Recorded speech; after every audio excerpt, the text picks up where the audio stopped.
general principles, and then we can sort of refine, take a look. How far out are you guys? 4 weeks? Yeah, I mean, pretty much like, yeah. 5 weeks of competition. Yeah. 4 weeks training. So look, my opinion is very much, if you do something today and it doesn't feel good, then just like bail on it immediately. Yeah. But long term, this stuff's all useful. I'm gonna use the wood log because this is gonna look strange on me. Okay.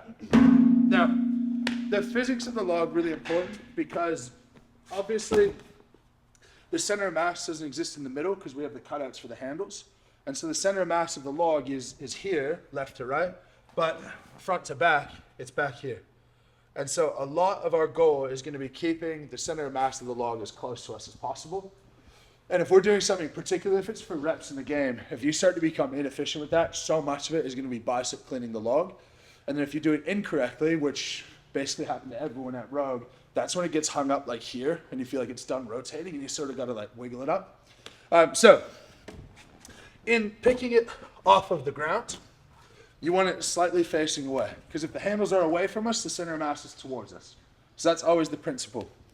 When you pick it up into your lap, you want a full deadlift and you want that sitting as high up on your sternum as possible when you sit into the clean.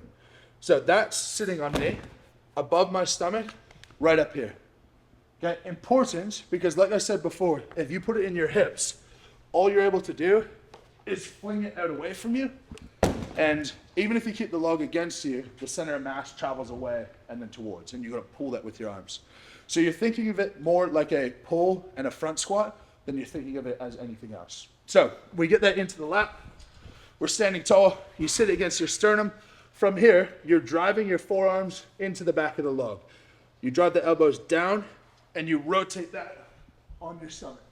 Now you can see that spins right up into my neck, and that's what it should be. So in the neck, no space, all in this area. Yeah, like when you said your forearms here were killing you, that's like perfect. Yeah, so if you guys can wear wrist wraps, Perfect. like if you watch us when we do log press, wrist wraps are all the way up here. Yeah.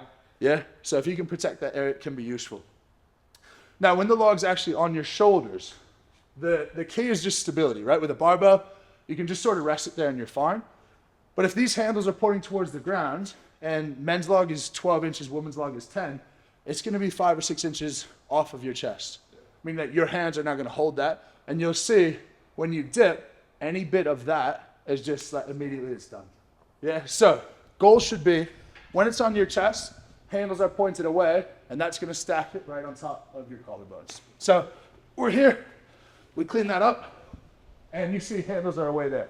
If you get stuck in a position here, if I were to drop, immediately that rolls down, so you can just pop, get the handles away, and from here, you're fine to lock that out.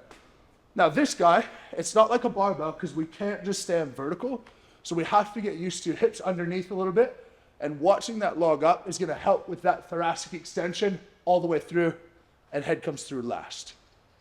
Okay? Because in the end, this log, it's not gonna travel straight up, it has to travel back a couple of inches. Make sense? Yes. Cool. Now, only word of caution when you go to dip with the log, what you can tend to want to do is be here and just like close chain knee extension. Yeah? If you can turn the toes out a bit and you can do like ballerina plie, that's always going to be better. Okay. Make sense? Makes sense. Okay, last bit, when it's in your rack position, if you squeeze elbows together and high, that's how you're gonna get that shelf.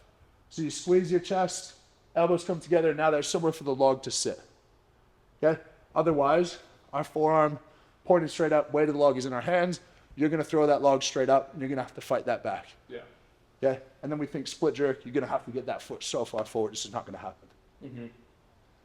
Principally makes sense? Yeah. Yeah? Yeah. What did Cool. you say about the split jerk? If your forearms are vertical, that's where the log's gonna travel. Yeah. And if you were to try and split jerk from there, you'd have to like lurch so far forward, it's never gonna happen. Yeah. Now, the biggest one for you guys is gonna be the clean, like for sure. And getting used to not sitting it here, but sitting it here is going to be massive. So we can get into like. What's your view on like having like a shelf here? Yeah, I mean, it's against our rules. Or no, like